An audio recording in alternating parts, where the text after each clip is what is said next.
So today's sermon is going to be a little bit different. Janet says hallelujah, right? The sermon today is going to be what's known as a guided meditation, and it's one that I adapted as part of my spiritual direction training. So this is one time when you're actually allowed to fall asleep during the sermon if you want. As we go through this meditation, if when we're done it's like, gee, I fell asleep, that could actually almost be a good thing because that means you're processing it in your subconscious rather than your conscious level, which could mean it's more profound and deeper. So awake or sleep. Let's see how we go with this. So what I'd like to do is invite you to get in a comfortable position, feet kind of planted on the floor, maybe put your hands in a comfortable position at your side or on your lap. Close your eyes if you dare. Take a few deep breaths and relax.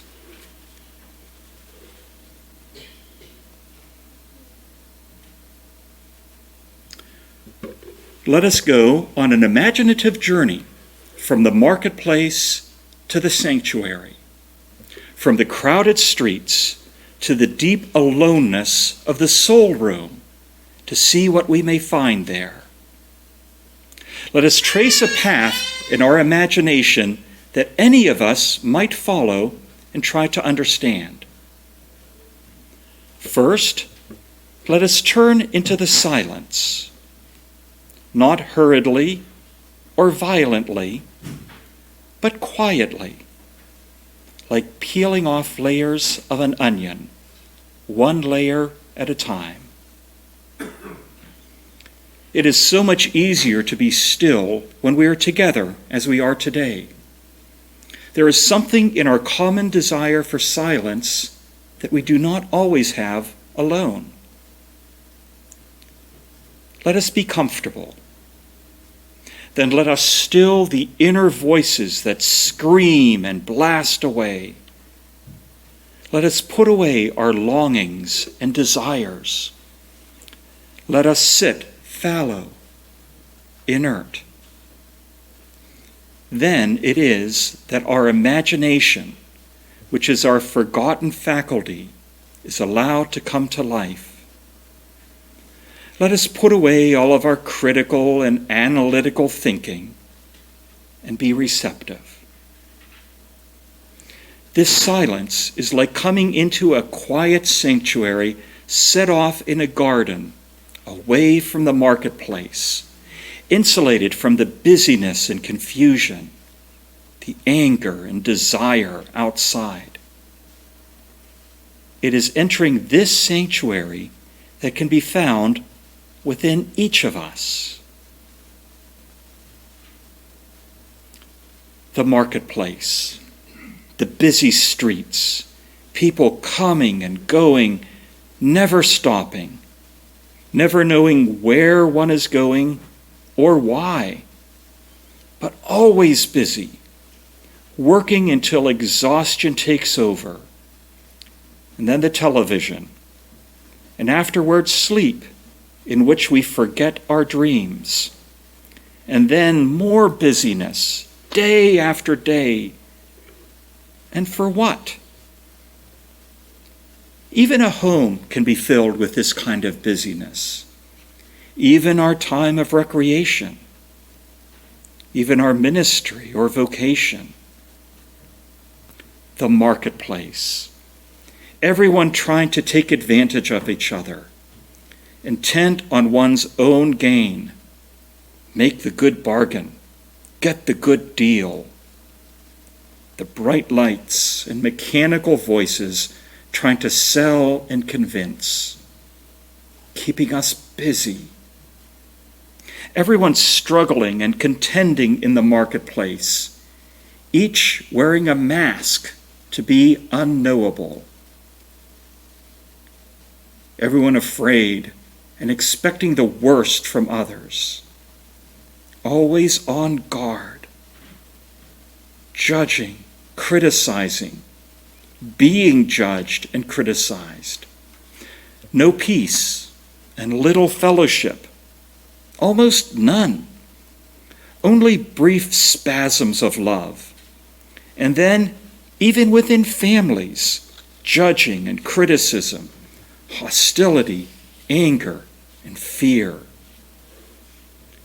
We seek to leave the marketplace, and automatically a voice booms out. There is no place to go.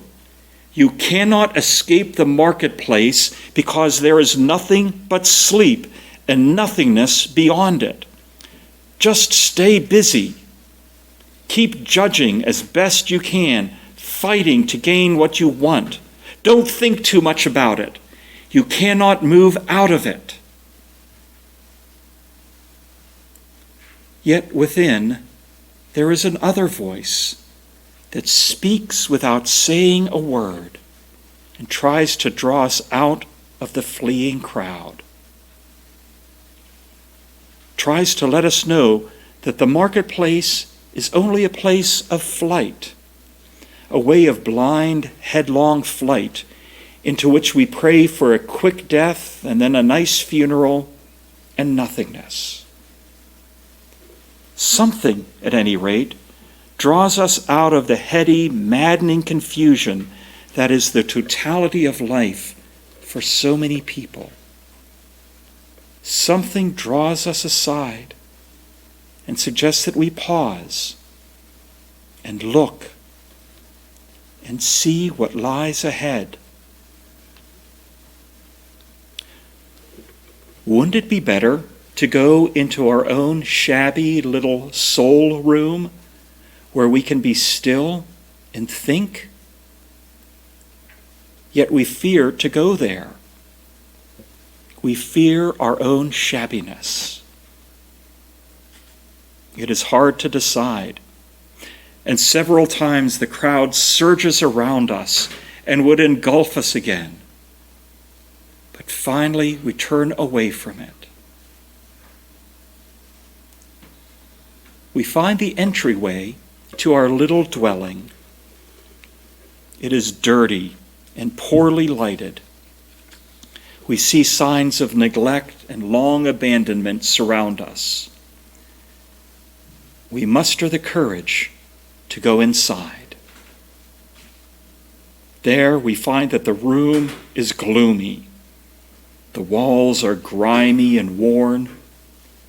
Tattered curtains attempt to conceal dirty windows. Except for a broken down sofa, the room is filled with clutter.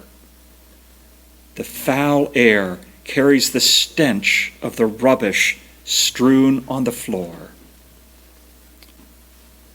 Obviously, we have not spent much time here. This is a room no one has cared for, a stopover when there was no other place to go. Even here, the television is turned on and a radio blares in the background. We dare not be alone. We carry the marketplace into the very soul room so that we have no time to remember and see ourselves. We're afraid of our own company.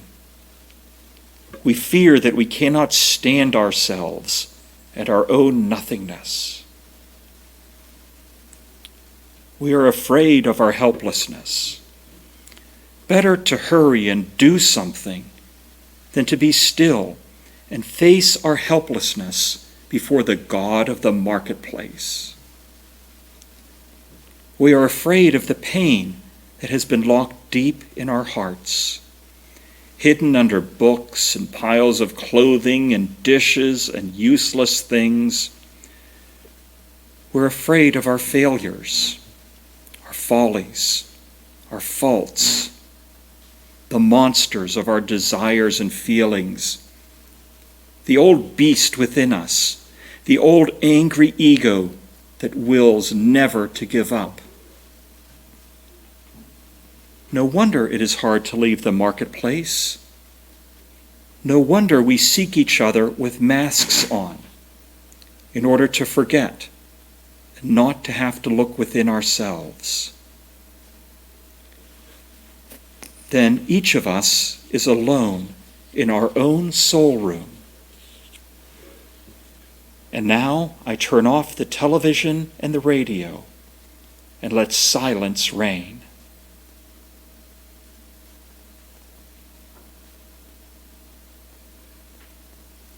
At first, I wonder if I can endure it. A million terrors afflict me. Then, through the silence comes a strange sound. What is it? A branch brushing against the roof? Or a night-flying bird at the window? Is it some vicious creature trying to break in? Perhaps a thief ready to do me in? I expect the worst, programmed as I am to fear. But listening intently, I realize that even before the stillness began, the sound was there. But mingled with the other noises of life, it was indistinguishable for the rest. I can tell that the sound has been there as long as I can remember. It is a soft, persistent, gentle sound. It almost calms my fears. It is a knocking, determined and persistent, but compassionate and patient. Amazing how much the sound of a knock reveals about the one who is knocking. It comes from the far side of the room. I've been told of a door there, but that it led nowhere. I was warned to stay away from it or I might go mad. So I had covered it, hidden it, forgotten it. But the sound draws me. I go toward the door. Caught between fear and curiosity and hope, I call out, "Come in." And a voice replies, "I cannot. The door is bolted from within." The bolt is rusty, and so are the hinges. I finally draw back the bolt and tug at the door. At first, it will not budge. And then it springs open. And there, right before me, I encounter the presence of the divine. The divine manifested in a form suited specifically for me. I marvel at the presence, the wonder, the goodness, the power, the peace, the mystery. I fall to the ground and cry out, "I do not deserve to have you visit me. The room of my soul cannot contain one such as you. This is no place for you. There is no place for you. I cannot find a place for you." My mysterious guest lifts me up and steps into my little soul room. The light of the divine presence transforms its dull shabbiness into glorious light. What was torn becomes whole. What was dirty is cleansed. What was broken is mended. What was foul becomes fresh. The confusion clears. Healing comes. My guest, or am I the guest, and my companion is the host? My mysterious guest opens a wellspring within me, a wellspring of sorrow and grief, of hope and joy, of numbness and pain, of curiosity and wonder, of weariness and emptiness, of fear and anger, of love and freedom. I weep and the tears themselves are cleansing. My divine companion takes me by the hand and leads me to the door. I protest, I cannot go out there. But my companion gently, lovingly, patiently leads me through the door and into a land of unbelievable beauty. The room from which we came is but a basement chamber, a cellar cell of a vast mansion. Before us is a great green meadow leading down to a deep blue lake. Flowers are everywhere, of every color and shape. In the distance lie range upon range of snow-capped mountains. Childlike, we roll on the grass, as happy as children on a perfect spring day. Then my companion points to a great stairway near the door of the soul room. I hear the words, "Come, my child, to the place prepared for you. This is your home. Receive it. Accept your belonging." We walk up the stairway, one step at a time. And at the top, we enter a great palace filled with light and music. I am led down a long corridor to a room that has been waiting just for me, marked with my name. The door opens, and I find things just as I would have wished, had I known enough about myself to understand what I really wanted. The colors, the furnishings fit me as perfectly as the clothes that are laid out for me to wear. There's a beautiful pool of sparkling water behind each room, and there I wash and am made clean. So much dirt and grime are washed away that I am lighter than I had thought. I am better looking than I had dreamed was possible. The rolls of fat, and scars, and bony joints are not really me. Not really. Then I am clothed in my new garments and am brought with others to a great banquet hall. There is a feast such as I had never dreamed of, the banquet of heaven, filled with music and gaiety and laughter. We eat until we are filled, with just the right amount not to be stuffed.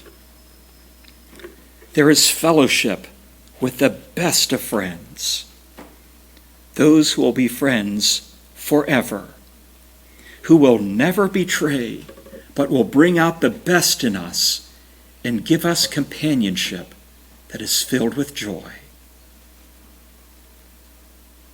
A great curtain is pulled aside, and there before us is one whom I recognize, but who at the same time is utterly new.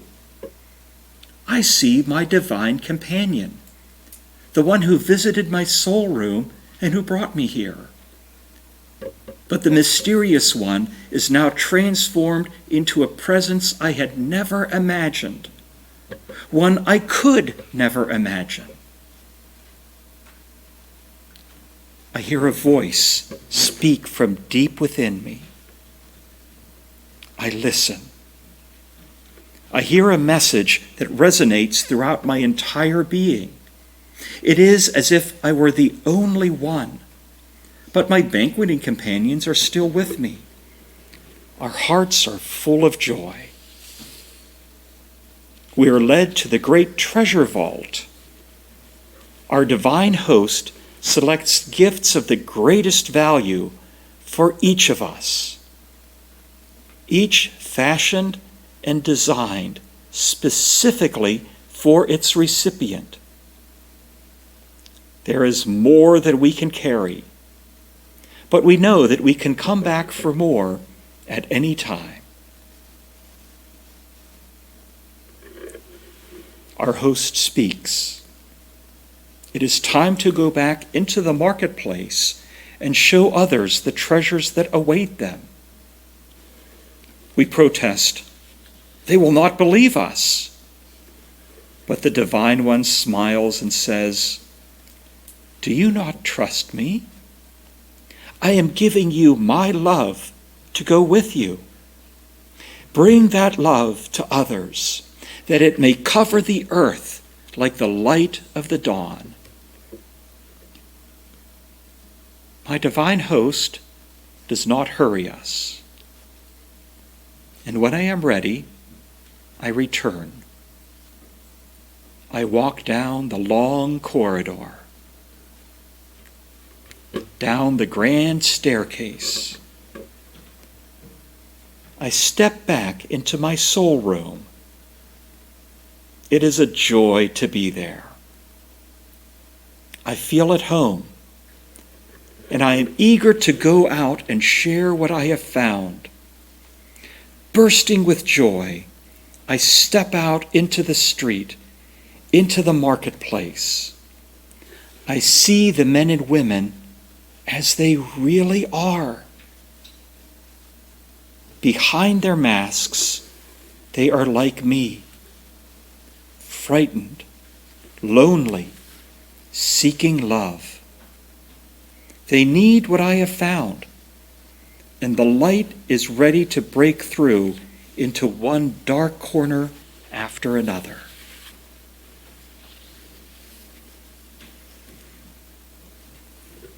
As you are ready, I invite you to come back to the place where we are now. Feel our surroundings. And when you're ready, open your eyes.